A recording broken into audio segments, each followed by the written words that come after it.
और सुनो प्रोग्राम जवाब खपे सां गॾु मां आहियां इम्तियाज़ मीर। अॼु जी अहम ख़बर इहा आहे त लेफ्टिनेंट जनरल फैज़ हमीद ते फ़र्द जुर्म आयद थियो आहे ऐं जीअं त चार्जशीट कयो वियो आहे उनखे ऐं उन सां गॾु आर्मी एक्ट 2024 जे तहत ऐं उन सां गॾु ऑफिशियल सीक्रेट एक्ट जी बि ख़िलाफ़ वर्ज़ी थी आहे। वरी अहम डेवलपमेंट आहे ऐं फैज़ हमीद ख़िलाफ़ जेके कार्रवाई थी आहे वरी अहम ISPR जे तहत हाणे इन जा इशारा जेके थियनि पिया त बानी PTI जे ख़िलाफ़ बि कार्रवाई थियण थी वञे। उन सां गॾु अॼु जी अहम इहा शइ त सिविल नाफ़रमानी जी कॉल जेकी थी आहे उनखे बि इन कॉन्टेस्ट में ॾिठो थो वञे। मूंखे ज्वाइन कयो आहे सीनियर रहनुमा सीनियर सियासतदान अकेडमिक आहिनि कानूनदान आहिनि नून लीग सां ताल्लुक़ आहे मोहतरम जनाब एडवोकेट यासीन आज़ाद साहब मूंसां गॾु आहिनि। यासीन साहब तव्हांखे वेलकम चऊं था पंहिंजे प्रोग्राम। यासीन साहब अहम डेवलपमेंट हुई है लेफ्टिनेंट जनरल फैज़ हमीद साहब के आपको पता है फर्द जुर्म आयद हुआ है। क्या कहेंगे? एक संजीदगी नजर आ रही है कि एक कार्रवाई हुई है, आपको पता है, क्या कहेंगे?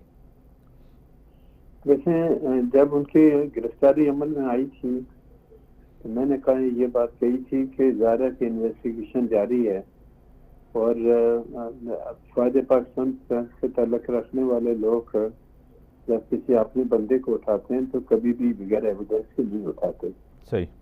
और आज एविडेंस उठाने के बाद जो चार्जशीट दी गई है उसमें बड़े सीरियस किस्म के एलिगेशन हैं रिटायर्ड जनरल के खिलाफ और उस सीरियस एलिगेशन की बना पर ये केस सिर्फ फैज़ हमीद साहब के खिलाफ नहीं बनता बल्कि मेरे नज़दीक बानी PTI में भी बीच में आएंगे क्योंकि इस बार ये प्राइम मिनिस्टर पाकिस्तान थे और उनके दौर में भी सारा कुछ हुआ और बगैर बानी PTI की डायरेक्शन के ISI का सरबराह इतने बड़े काम नहीं कर सकता था। और उसके बाद वक्तन फौरतन गिरफ्तारी के बाद जब फैज़ हमीद साहब को गिरफ्तार किया गया तो आपने देखा कि PTI वालों ने कोशिश की कभी हड़ताल करने की कभी कुछ करने की। अभी 24 नवंबर की जो कॉल है मैं समझता हूँ कि उनको भी पता था कि चार्जशीट आ रही है जिसकी वजह से उन्होंने निकाल ली, वो भी उनकी फेल हो गई है।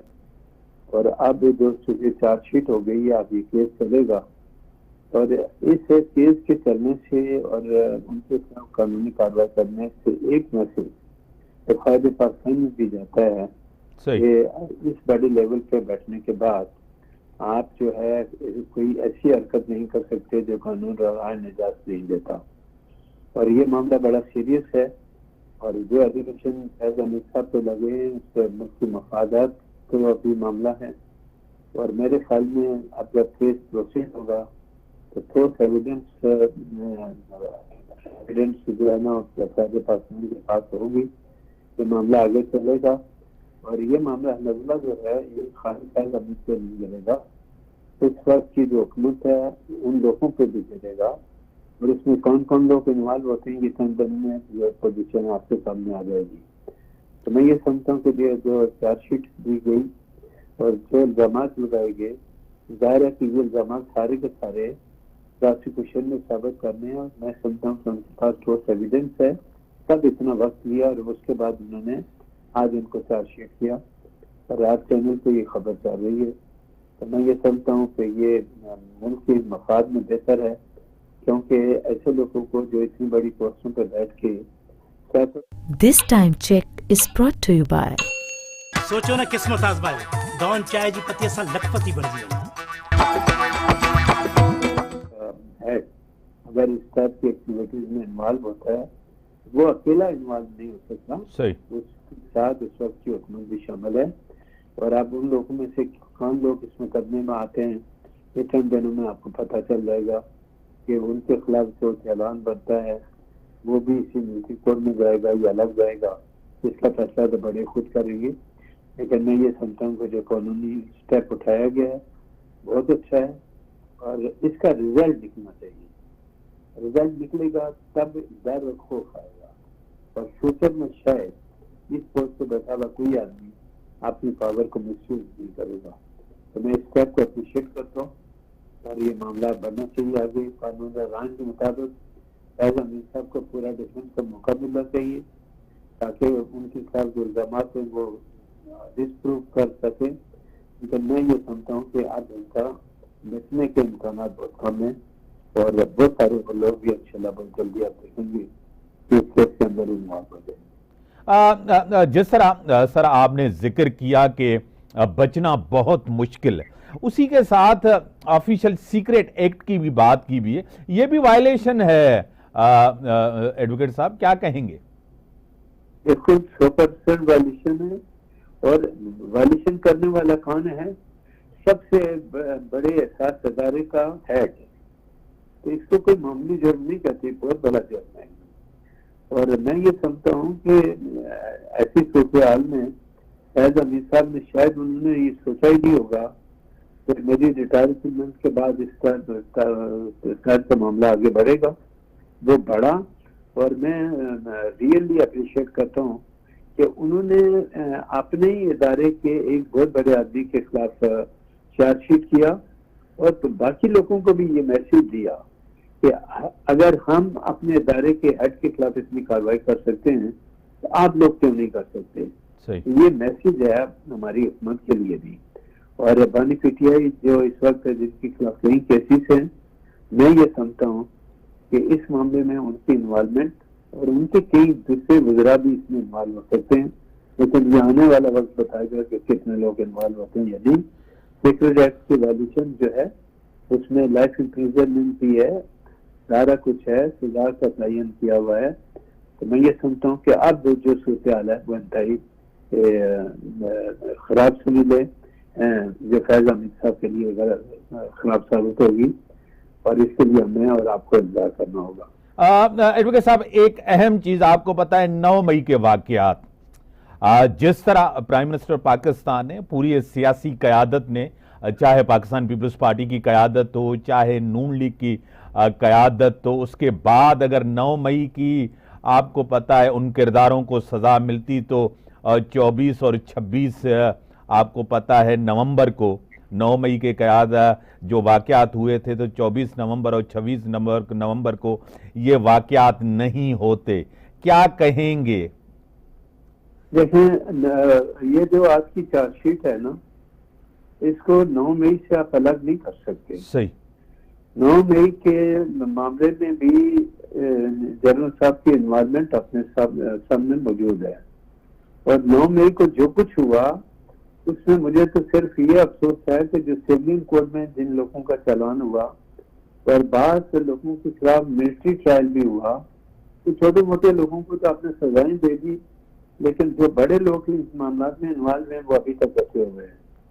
तो होना तो ये चाहिए था कि अगर कोई मामला इनकी टेररिज्म कोर्ट में गया या सिविल कोर्ट में गया तो उसका इस वक्त तक जो प्रोसिक्यूशन है वो कंप्लीट हो जानी चाहिए थी, जो नहीं हुई।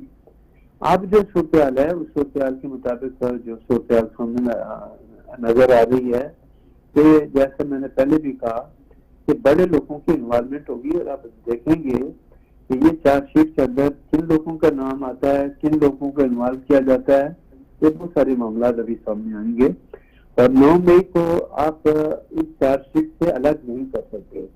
मेरे नजदीक 9 मई का जो कुछ हुआ अब साबित हो जाता है कि 9 मई का जो इंसिडेंट था वो एक प्लानिंग के तहत था, उसमें बड़े लोग इन्वॉल्व थे, उसमें ये जनरल साहब भी इन्वॉल्व थे और जो बगावत करने की कोशिश की गई पूरी फौज के अंदर, ये एक बड़ा जुर्म है जो नाकाबिल माफी है। ताकि एक इदारे की बगावत की करने की कोशिश कर रहे हैं, इसका मामला मेरे नजदीक कानून और आइन हरकत में आया है, मजीद हरकत में आएगा। तो जो कुछ फ्यूचर में रिजल्ट है वो मुझे कुछ अच्छा नजर नहीं आता, बल्कि खराब ही नजर आता है और डिपेंड करता है एविडेंस पे।